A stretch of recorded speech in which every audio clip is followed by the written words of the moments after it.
What is a parable? Let me remind you what a parable is all about.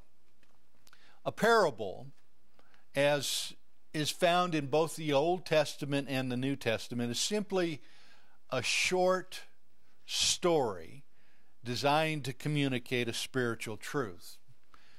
It's either a spiritual truth or a religious principle or a moral lesson.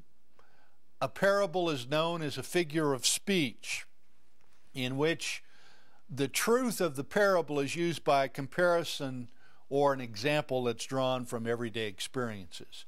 It was the way that Jesus taught on more occasions than not. And the word parable literally means to throw beside for the purposes of comparison, to put alongside, to take something from everyday life and put it beside that which is the point of the parable, and to teach that spiritual truth then. We have been studying Matthew, Mark, and Luke, and we have come to the place in Luke, and we're going to be looking at Luke chapter 15 this morning together. We have looked at all of the parables in Matthew, all of the parables in Mark, and we're getting pretty close to the end of the parables that are found in the book of Luke.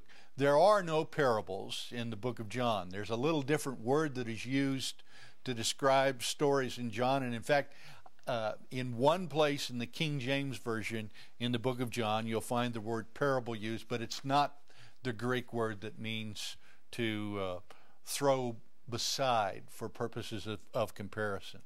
Perhaps the best way to remember what a parable is to remember that a parable is an earthly story with a heavenly meaning.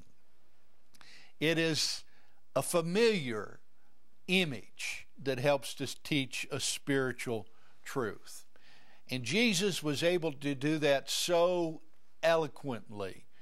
His disciples needed interpretation on occasion of the parables.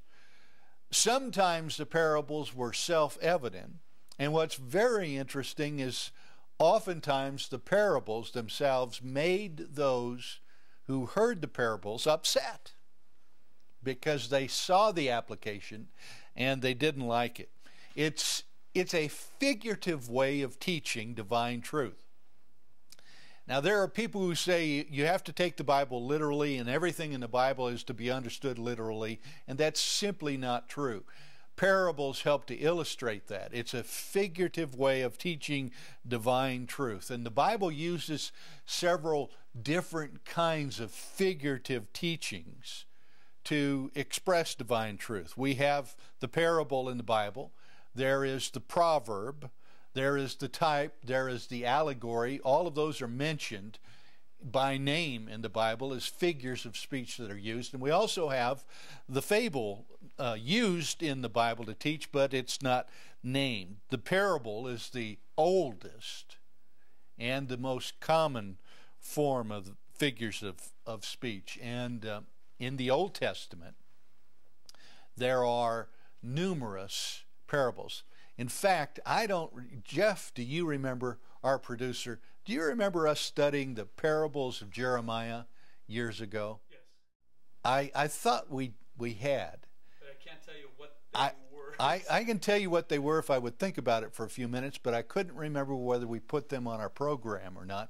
Someday we'll go back and look at those.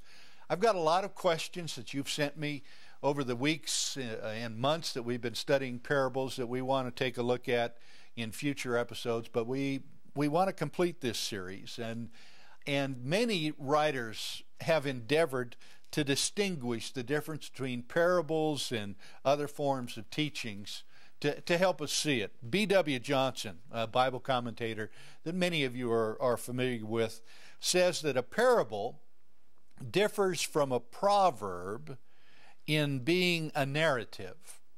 It differs from the fable in being true to nature. And it differs from the myth in that it's undeceptive, from the allegory in that it veils the spiritual truth.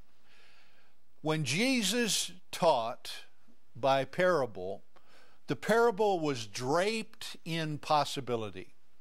In fact, many of the parables were either true stories that the people in the area knew about or could have been true. It was something in their everyday life that they could relate to and see the point.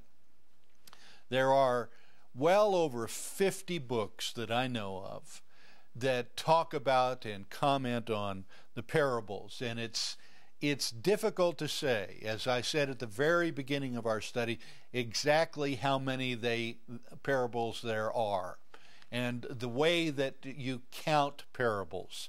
What you use to categorize them differs from person to person.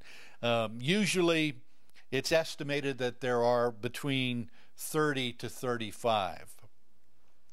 I'm going to conclude with 32 of them in our study together, and